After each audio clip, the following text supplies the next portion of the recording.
मैं हमेशा से ही थोड़ा अकेला रहने वाला इंसान रहा हूं। अपनी बातें अपने तक ही रखता हूं। शायद इसीलिए इस कहानी को दुनिया के सामने लाने में मुझे इतना वक्त लग जाए। मुझे इस बात का डर हमेशा सताता है कि कहीं ये कहानी मुझसे ना जुड़ जाए। पर फिर सोचा इस दुनिया से जाने से पहले ये किस्सा सबको बताना ज़रूरी है। तो बस मैं अपने कंफर्ट जोन से बाहर निकलकर आपको ये सुना रहा हूँ। ये बात करीब 10 साल पुरानी है। मैं पुणे में एक सॉफ्टवेयर कंपनी में काम करता था और अपनी छुट्टियों में अकेला ही गाड़ी चलाकर जयपुर अपने घर जा रहा था। माँ बाप से मिले हुए काफ़ी समय हो गया था। पुणे की भागदौड़ भरी जिंदगी से निकलकर ये सफ़र बहुत ज़रूरी महसूस हो रहा था। सफ़र आधा कट चुका था। मैं शायद मध्य प्रदेश और राजस्थान के बॉर्डर के पास किसी सुनसान हाईवे पर था। चारों तरफ बस सूखे खेत, बबूल के पेड़ और पीछे मीलों तक खाली सड़क। तभी अचानक मेरी गाड़ी ने घर्राना शुरू कर दिया और कुछ दूर जाकर बंद पड़ गई। मैंने बोनट खोला और ऐसे देखने लगा जैसे मुझे सब पता हो। सच कहूं तो मुझे गाड़ी के बारे में कुछ पता नहीं था। मैं बस वक्त काट रहा था, ये मानने को तैयार नहीं था कि मैं यहाँ बुरी तरह फंस चुका हूँ। सोचा था थोड़ी देर नाटक करूँगा और फिर रोड साइड असिस्टेंट्स को फ़ोन करूँगा, जिसके लिए मुझे अच्छी खासी रकम चुकानी पड़ती। तभी मैंने देखा कि एक पुरानी सफ़ेद रंग की बुलेरो गाड़ी मेरे पीछे आकर रुकी।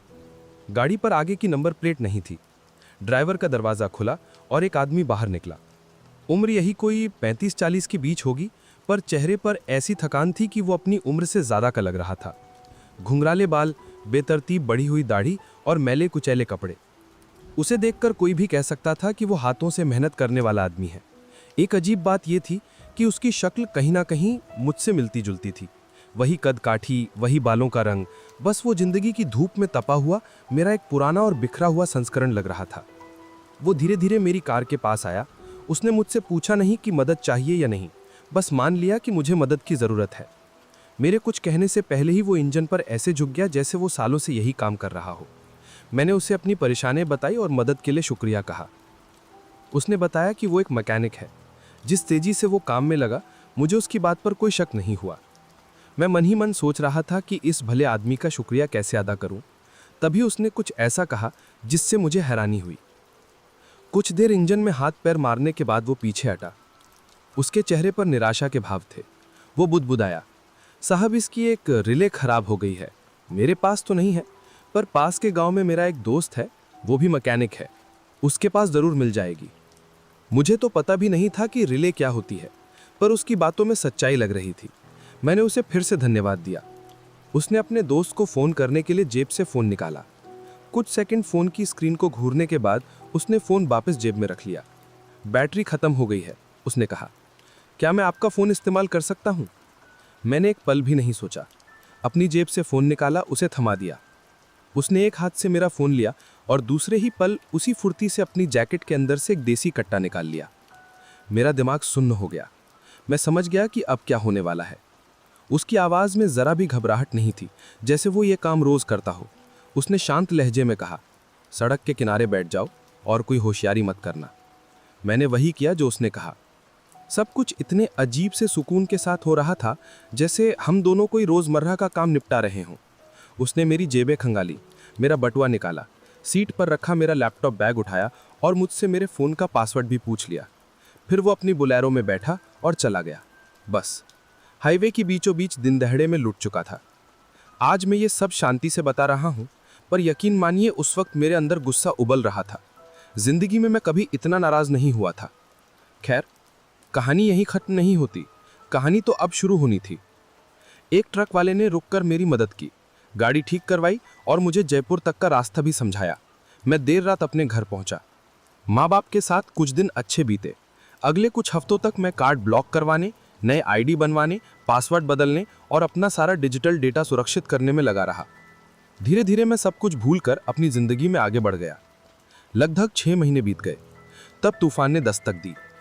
एक दिन मेरे पास एक अनजान बैंक से चिट्ठी आई। उसमें लिखा था कि मेरे नाम पर एक नया क्रेडिट कार्ड जारी किया गया है। पहले तो मुझे लगा कि यह कोई फर्जी चिट्ठी है, पर फिर एक और चिट्ठी आई, इस बार क्रोमा की तरफ से। उस कार्ड पर उत्तर प्रदेश के किसी अनजान शहर में 80,000 रुपए से ज़्यादा की खरीदारी हो चुकी थी। पहले तो मैं बस हैरान था, पर फिर मेरे पैरों तले ज़मीन खिसक गई। मुझे उस पल याद आया कि मेरे बटवे में मेरा आधार कार्ड और पैन कार्ड भी था। जिस आदमी ने मुझे लूटा था उसके पास अब मैं बनने के लिए हर ज़रूरी चीज़ थी। मेरी ज़िंदगी का अगला 1 महीना नर्क जैसा था। मेरी सिबिल रिपोर्ट बर्बाद हो चुकी थी। मेरे नाम पर कई लोन्स और क्रेडिट कार्ड्स थे। ऐसा लगता था जैसे हर दिन कोई नया बखेड़ा खड़ा हो जाता।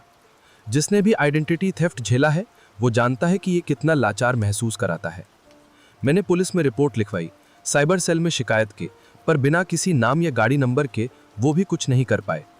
फिर एक दिन मेरे हेल्थ इंश्योरेंस प्रोवाइडर का फ़ोन आया। बिहार के क्लिनिक में किसी ने मेरे नाम पर इमरजेंसी इलाज करवाया था। अब मेरी मेडिकल फाइल में वो बीमारियां जुड़ चुकी थी जो मुझे थी ही नहीं। ये बात मुझे अंदर तक डरा गई। बस वही मेरे लिए आखिरी तिनका था। मैंने फैसला किया कि अब मैं इस मामले को अपने हाथों में लूँगा। मैंने अपनी पूरी जीवन शैली बदल दी। मेरा सारा खाली समय अब उस चोर को ढूंढने में जाने लगा। मैंने अपने नाम के गूगल अलर्ट सेट किए। मैं लगातार अपनी क्रेडिट रिपोर्ट चेक करता था। मैं फोरम छाने, सोशल मीडिया संभाला। एक रात यूं ही मैंने OLX चेक करना शुरू किया। मैं उन शहरों पर ध्यान दे रहा था जहां से धोखाधड़ी हुई थी। अलीगढ़, मेरठ, ऐसी जगहें। कुछ देर स्क्रॉल करने के बाद एक विज्ञापन ने मेरा ध्यान खींचा। अलीगढ़ का एक सेलर कुछ इस्तेमाल किए हुए पावर टूल्स बेच रहा था। एक ड्रिल मशीन, एक ग्राइंडर और कुछ और सामान। मुझे नहीं पता क्यों, पर वो विज्ञापन मुझे जाना पहचाना लगा। और फिर मेरा माथा ठनका। लिस्ट में जो सामान था वो हूबहू उन चीज़ों से मेल खाता था जो मेरे नाम पर लिए गए क्रोमा कार्ड से खरीदी गई थी। मैं थोड़ी देर बैठा रहा, समझ नहीं पा रहा था कि क्या करूं। आखिरकार मैंने उस सेलर को मैसेज किया कि मैं कुछ सामान खरीदने में इंटरेस्टेड हूं। मैं चाहता तो कोई ट्रैकर लिंक भेज सकता था, पर मैं उसे डराना नहीं चाहता था। अगर उसे ज़रा भी शक होता तो वो गायब हो जाता। मेरी हैरानी का ठिकाना नहीं रहा जब उसने जवाब दिया। कुछ दिनों तक ईमेल पर बात करने के बाद उसने मुझे मिलने के लिए एक समय और एक पब्लिक जगह बताई और कैश लाने को कहा। मीटिंग अगले दिन ही थी। मैंने अलीगढ़ जाने के बारे में सोचा, पर मैं अपने आप को रोक लिया। अगर वो आदमी मेरे सामने आ जाता तो पता नहीं मैं क्या कर बैठता। इसीलिए मैंने अलीगढ़ पुलिस से संपर्क किया। मैंने उन्हें अपनी पूरी कहानी सुनाई, उनसे मदद की गुहार लगाई। किसी चमत्कार की तरह उन्होंने कहा कि डिटेल्स काफ़ी हद तक मेल खा रही हैं और वो इस मामले को देखेंगे। अगले दिन मैंने बातों बातों में उस सेलर से पूछ लिया कि वो किस गाड़ी से आएगा। उसने बताया कि वो एक पुरानी नीली ऑल्टो में होगा। मैंने ये जानकारी तुरंत पुलिस को दे दी और इंतजार करने लगा। कई घंटों के बाद, जो मेरे लिए सदियों जैसे थे, पुलिस का फोन आया। उन्होंने जो बताया उसे सुनकर मैं घुटनों पर गिर जाना चाहता था। ऑफिसर ने बताया कि जैसे ही उस लड़के ने मीटिंग की जगह के पास पुलिस की गाड़ी देखी, वो घबराकर भागने लगा। पुलिस को शक हुआ और उन्होंने उसका पीछा किया। थोड़ी ही दूर जाकर हड़बड़ाहट में लड़के ने अपनी गाड़ी एक ठेले से टक्कर मार दी। पुलिस के मुताबिक वो पूरी तरह टूट चुका था, बुरी तरह घबराया हुआ, कांप रहा था और गोलमोल बातें कर रहा था। जैसे ही पुलिस ने क्रोमा से खरीदे गए सामान का जिक्र किया, वो टूट गया। उसने कबूल किया कि ये सामान उसका नहीं है, उसे उसके उस्ताद ने बेचने के लिए दिया था। ये एकदम परफेक्ट था। उस लड़के ने अपने पूरे गिरोह का भंडाफोड़ कर दिया। उसकी मदद से पुलिस को इतने सबूत मिले कि असली मुजरिम तक पहुंचना आसान हो गया। मुझे जिंदगी में कभी इतनी राहत महसूस नहीं हुई। जैसा कि मैंने शुरू में कहा, मैं अपनी पहचान जाहिर नहीं करना चाहता, इसीलिए आगे की बातें संक्षेप में कहूंगा। बस इतना जान लीजिए कि वो मैकेनिक भोला अकेला नहीं था। वो कुल 3 लोगों का एक गिरोह था और मैं उनका अकेला शिकार नहीं था। वो लोग हाईवे पर अकेले सफर करने वाले लोगों को अपना निशाना बनाते थे। आखिरकार तीनों पकड़े गए और उन्हें सजा हुई। मैं बस इतना ही कहूंगा कि इंसाफ हुआ। नमस्ते दोस्तों, आज मैं आपको अपनी एक कहानी सुनाने वाला हूँ। ये कहानी दोस्ती, मस्ती और एक ऐसे खौफनाक मोड़ की है जिसने मेरी ज़िंदगी हमेशा के लिए बदल दी। मैं नोएडा की एक प्राइवेट यूनिवर्सिटी में फाइनल ईयर का स्टूडेंट हूँ। नाम है रोहन। हमारी यूनिवर्सिटी अच्छी है, पर दिल्ली यूनिवर्सिटी यानी DU की बात ही कुछ और है। DU में हर साल एक बहुत बड़ा कल्चरल फेस्ट होता है जिसका नाम है नेक्सस। पूरे देश से स्टूडेंट्स वहाँ आते हैं। नेक्सस असल में पढ़ाई से ज़्यादा मौज मस्ती और दिन रात चलने वाली पार्टियों के लिए मशहूर है। मैं हमेशा से इन सब चीज़ों से दूर ही रहा हूँ, लेकिन ये मेरा आखिरी साल था। जब मेरे दोस्तों ने नेक्सस चलने का प्लान बनाया तो मैंने भी सोचा, चलो यार, ज़िंदगी में ये मौका दोबारा नहीं मिलेगा, और मैं उनके साथ जाने के लिए तैयार हो गया। शुक्रवार की दोपहर को हम अपनी गाड़ी में बैठकर दिल्ली के लिए निकल पड़े। गाड़ी चला रहा था कबीर और हमारे साथ थे साहिल, वरुण और समीर। हम पांचों के पांचों लंबे चौड़े, तो गाड़ी में जगह की बड़ी किल्लत थी, पर दोस्तों के साथ बातें और गानों के बीच 2.5 घंटे का सफ़र कब कट गया पता ही नहीं चला। दिल्ली पहुंचते ही DU के नॉर्थ कैंपस के पास हमें पार्किंग ढूंढने में 1 घंटा लग गया।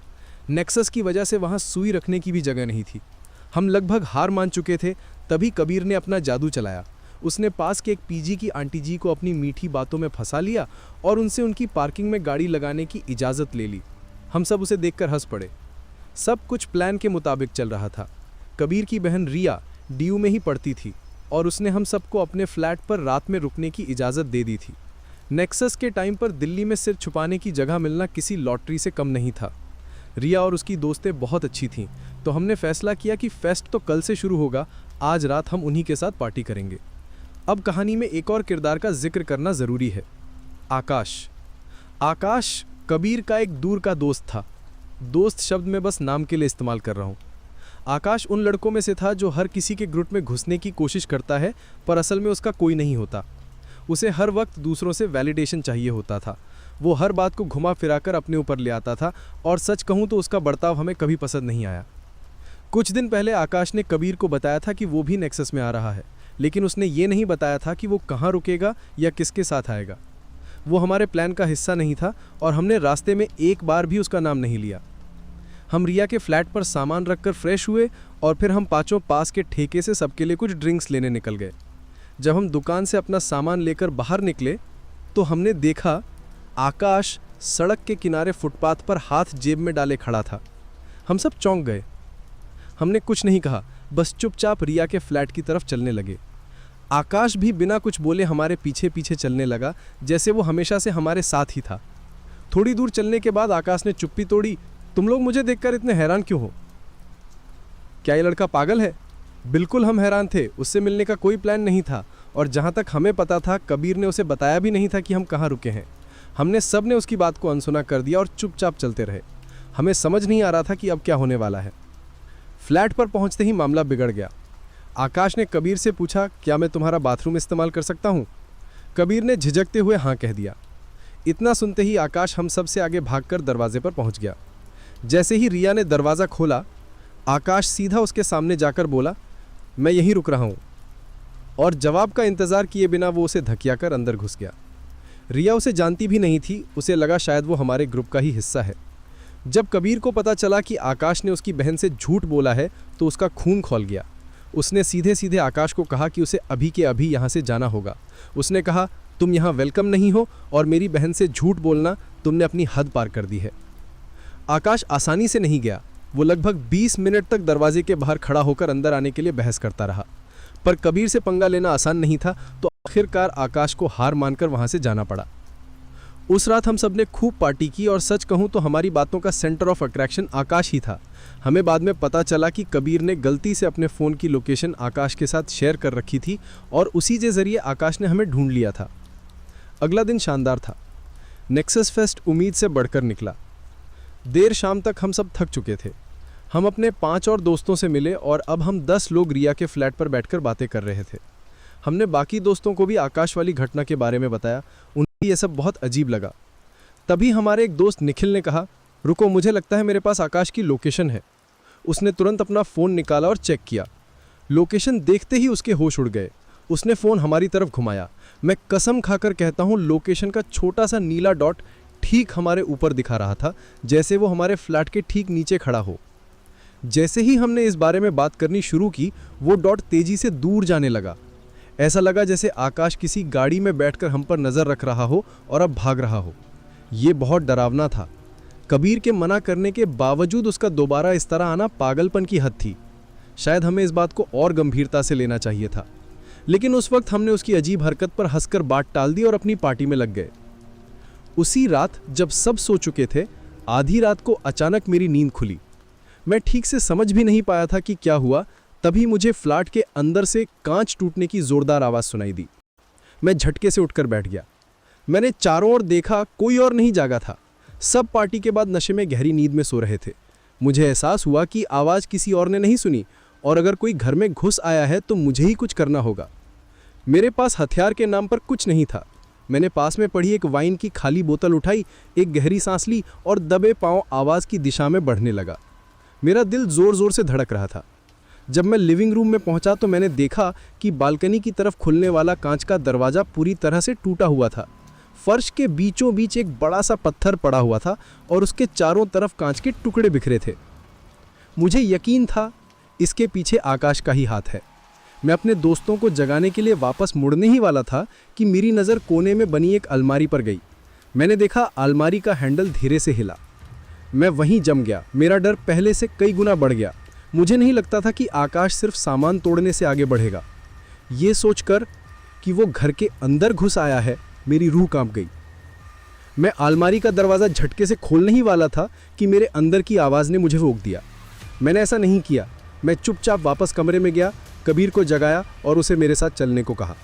हम दोनों लिविंग रूम की तरफ बढ़े, लेकिन जब तक हम वहाँ पहुँचे अलमारी का दरवाज़ा पूरा खुला हुआ था। मैं घबराकर चारों ओर देखा, लेकिन वो कहीं नहीं था। तभी कबीर ने अलमारी के अंदर हाथ डाला और एक बड़ा सा किचन का चाकू बाहर निकाला। मैं सदमे में उसे देखता रह गया। आकाश वाकई में उस अलमारी के पीछे एक चाकू लेकर खड़ा था। शायद वो मेरे पर हमला करने का इरादा रखता था। अगर मैंने वो दरवाज़ा खोल दिया होता तो वो मेरी जान भी ले सकता था। वो मेरी ज़िंदगी का सबसे खौफनाक मोमेंट था। कबीर और मैंने घर में सबको जगाया। हमने पूरा फ्लैट छान मारा ताकि ये तसल्ली हो जाए कि आकाश कहीं छुपा नहीं है। हमने पुलिस को भी बुलाया, लेकिन उससे बस एक रिपोर्ट दर्ज होने के अलावा कुछ नहीं हुआ। उन्होंने कहा, नेक्सस के टाइम पर ऐसी तोड़फोड़ होती रहती है, आप अकेले नहीं हैं। और इससे पहले कि आप पूछें, आकाश ने निखिल के साथ अपनी लोकेशन शेयर करना बंद कर दिया था, इसलिए हमारे पास पुलिस को दिखाने के लिए कोई सबूत नहीं था। अगली सुबह हमें वापस नोएडा जाना था। कबीर अपनी बहन और उसकी दोस्तों को वहाँ अकेले छोड़ते हुए बहुत डरा हुआ था। गाड़ी में बैठने से पहले उसने अपना फ़ोन निकाला और आकाश को एक लंबा चौड़ा मैसेज टाइप किया। आप अंदाज़ा लगा सकते हैं कि उसमें क्या लिखा होगा, लेकिन मैसेज कभी डिलीवर ही नहीं हुआ। आकाश ने उसे पहले ही ब्लॉक कर दिया था। हम सब ने अपने अपने फ़ोन चेक किए, उसने हम सबको ब्लॉक कर दिया था। अगले कुछ हफ्तों तक हम में से किसी ने उसके बारे में कुछ नहीं सुना। ऐसा लगा जैसे वो पूरी तरह से गायब हो गया हो। मैं आज भी इस सब के बारे में सोचता हूँ तो सिहर जाता हूँ। आकाश हमेशा से एक शांत और थोड़ा दब्बू किस्म का लड़का लगता था। उसके अंदर इतनी नफरत और हिंसा कहाँ से आई मैं समझ नहीं पाता। और सबसे डरावनी बात यह है कि उसे हम सब के घर का पता मालूम है। मैं आज भी इस डर में जीता हूँ कि कहीं वो कोई खतरनाक कदम ना उठा ले। अगर कुछ होता है तो मैं आपको ज़रूर बताऊंगा। कुछ कहानियां वक्त के साथ धुंधली पड़ जाती हैं, पर कुछ कहानियां आपकी रूह में ऐसे बस जाती हैं कि आप चाहकर भी उन्हें भुला नहीं सकते। मेरा नाम आरव है। ये बात है साल 1998 की। अप्रैल का महीना था। मैं तब नया इंडियन एयरफोर्स में भर्ती हुआ था। ट्रेनिंग खत्म होते ही मेरी पोस्टिंग अंबाला के एयरफोर्स स्टेशन पर हुई थी, सिग्नल ऑफिसर के तौर पर। मैं था तो उत्तराखंड का, पर घर से दूर रहना मुझे हमेशा से पसंद था। शायद इसीलिए मैंने फ़ौज ज्वाइन की थी। उस वक्त मेरी उम्र कोई 23-24 साल रही होगी। बेस पर मैंने 2 ही पक्के दोस्त थे, एक सुभाष, जिसे हम सब प्यार से सुब्बू बुलाते थे, और एक काव्या। हम तीनों की तिकड़ी मशहूर थी। एक ही कोर्स से थे तो दोस्ती भी गहरी हो गई थी। एक शनिवार अप्रैल की उमस भरी दोपहर थी। हम तीनों रोज की परेड और ड्यूटी से बोर हो चुके थे। तभी सुब्बू ने आइडिया दिया, यार कल संडे है, शिमला चलते हैं, सीन चेंज हो जाएगा। काव्या और मैं तुरंत मान गए। काव्या के पास एक पुरानी लेकिन दमदार महिंद्रा बुलेरो थी। उसी दोपहर हमने थोड़ा बहुत सामान पैक किया और शिमला की तरफ निकल पड़े। हाईवे पर गाड़ी दौड़ाया भी 1 घंटा ही हुआ होगा। सड़क काफ़ी सुनसान थी, इक्का दुक्का गाड़ियां ही दिख रही थीं। तभी काव्या ने शीशे में देखते हुए कहा, यार ये काली स्कॉर्पियो देखी तुम लोगों ने? जब से हम हाईवे पे चढ़े हैं तभी से पीछे लगी है। मैंने पीछे मुड़कर देखा। एक काली चमचमाती स्कॉर्पियो हमारी गाड़ी से एक तय दूरी बनाए हुए पीछे चल रही थी। अजीब था, पर इतना भी नहीं कि शक हो। लेकिन फिर काव्या ने लेन बदली, स्कॉर्पियो ने भी लेन बदल ली। कुछ देर बाद काव्या ने फिर ऐसा ही किया और उस गाड़ी ने भी ठीक वही किया। अब मेरे कान खड़े हो गए। सुब्बू मजाक में बोला, लगता है काव्या तेरे ड्राइविंग के फैन हो गए हैं। तभी उस काली स्कॉर्पियो की छत पर लगी लाल नीली बत्ती जलने लगी। हम तीनों ने एक दूसरे को देखा। अरे ये तो पुलिस है। काव्या ने गाड़ी सड़क के किनारे लगा दी। मैंने पीछे देखा, स्कॉर्पियो ठीक हमारी बुलेरो के पीछे आकर रुकी। मैं चीज़ों को गौर से देखने का आदी था। ट्रेनिंग ने मुझे यही सिखाया था, और मुझे पहली ही नज़र में कुछ गड़बड़ लगी। गाड़ी से जो आदमी उतरा वो किसी भी एंगल से पुलिस वाला नहीं लग रहा था। उसने पहने तो खाकी जैसे कपड़े थे, पर ना उस पर कोई वर्दी थी न कंधे पर सितारे, बस बाजू पर एक अजीब सा पैच लगा था जिस पर क्या लिखा था ये दूर से पढ़ना मुमकिन नहीं था। उसका बर्ताव भी अजीब था। वो काव्या की खिड़की के पास आने के बजाय गाड़ी के पीछे ही खड़ा हो गया, जैसे किसी चीज़ का इंतज़ार कर रहा हो। मैंने गौर से देखा, वो हमारी गाड़ी को घूर रहा था, पीछे की खिड़की से अंदर रखे हमारे बैग्स को, बोलेरो के बम्पर पर लगे स्टिकर्स को और हमारी नंबर प्लेट को। वो हर चीज़ को ऐसे देख रहा था जैसे कोई जानकारी इकट्ठा कर रहा हो। सुब्बू और काव्या को भी अभी अजीब लगने लगा था। सुब्बू ने हिम्मत करके खिड़की से सर निकालकर पूछा, सर कोई प्रॉब्लम है क्या? उस आदमी ने कोई जवाब नहीं दिया। वो सीधा काव्या की ड्राइविंग सीट वाली खिड़की के पास आया और रूखी आवाज़ में बोला, लाइसेंस और गाड़ी के कागज़ दिखाओ। उसकी आंखों में एक अजीब सी ठंडक थी। काव्या ने चुपचाप उसे कागज़ दे दिए। वो आदमी कागज़ लेकर अपनी स्कॉर्पियो में वापस चला गया। बहुत देर हो गई, वो वापस नहीं आया। हम तीनों गाड़ी में फुसफुसा रहे थे कि ये हो क्या रहा है, ये कैसे पुलिस वाले हैं। करीब 15 मिनट बाद, जो किसी सदी से कम नहीं लग रहे थे, वो अपनी गाड़ी से बाहर निकला। पर इस बार वो अकेला नहीं था, उसके साथ 2 लोग और उतरे। तीनों के चेहरे पर वही बेरंग भाव थे। मेरा दिल जोर जोर से धड़कने लगा। मैंने गहरी सांसें लेकर खुद को शांत करने की कोशिश की। पहला आदमी वापस काव्या की खिड़की पर आया। उसने गाड़ी के पीछे लगे एक स्टिकर की तरफ इशारा करते हुए पूछा, ये जो स्टिकर लगा है, पापा वापा हैं क्या फौज में? काव्या ने उस स्टिकर को देखा। वो इंडियन एयरफोर्स का लोगो था जो उसने बड़े शौक से अपनी गाड़ी पर लगवाया था। काव्या ने एक हल्की मुस्कान के साथ कहा, पापा नहीं सर, हम तीनों ही फौज में। जैसे ही काव्या ने यह कहा, मैंने उस आदमी के चेहरे पर एक बदलाव देखा। उसका शरीर अकड़ गया। उसने एक नज़र पीछे खड़े अपने दोनों साथियों को देखा, फिर वापस काव्या को। कुछ पल के लिए खौफनाक खामोशी छा गई। फिर वो अचानक बोला, ठीक है, वार्निंग देकर छोड़ रहा हूँ, गाड़ी धीरे चलाना। उसने लाइसेंस और कागज़ वापस थमाए और बिना एक और शब्द कहे मुड़ गया और तीनों अपनी स्कॉर्पियो में बैठे। और इससे पहले कि काव्या इंजन स्टार्ट भी कर पाती, उन्होंने गाड़ी घुमाई और तेजी से आंखों से ओझल हो गए। हम तीनों हैरान परेशान बैठे थे। सुब्बू का तो मुंह ही खुला रह गया था। वो बार बार यही कह रहा था, यार ये पक्का पुलिस वाले नहीं थे, अगर हम सिविलियन होते तो आज कुछ बहुत बुरा होता। खैर, उस वक्त हम और कुछ कर भी नहीं सकते थे। काव्या ने गाड़ी वापस हाईवे पर डाल दी। शिमला में हमने खूब मस्ती की और धीरे धीरे उस घटना को भूल भी गए। लेकिन एक हफ्ते बाद जब मैं और सुब्बू मेस हॉल में बैठकर टीवी पर खबरें दिख रहे थे, एक खबर ने मेरे रोंगटे खड़े कर दिए। न्यूज़ एंकर बता रही थी कि अंबाला शिमला हाईवे पर एक सुनसान जगह पर खाई में एक लड़के और लड़की की लाश मिली है। उन्हें लूटकर बेरहमी से मार दिया गया था। पुलिस का मानना था कि उन्हें कहीं और मारकर यहाँ फेंका गया है। लेकिन जिस बात ने मेरा खून सुखा दिया, वो अगली लाइन थी। पुलिस को घटनास्थल के पास एक लावारिस काली स्कॉर्पियो मिली थी जो कई महीने पहले दिल्ली से चोरी हुई थी। मैंने और सुब्बू ने एक दूसरे को देखा और फौरन काव्या को ढूंढने भागे। हम तीनों समझ गए थे कि हम कितने बड़े खतरे से बचे हैं। हमने तुरंत जाकर पुलिस को अपनी पूरी कहानी बताई। आज भी इतने सालों बाद जब मैं उस रात के बारे में सोचता हूँ तो मुझे काव्या की बोलेरो पर लगा वो IAF का स्टिकर याद नहीं आता।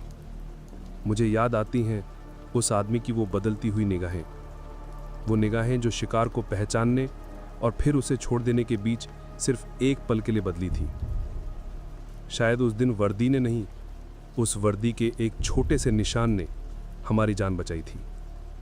और ये सोचकर आज भी मेरी रूह कांप जाती है कि अगर वो स्टिकर ना होता तो उस खाई में वो दो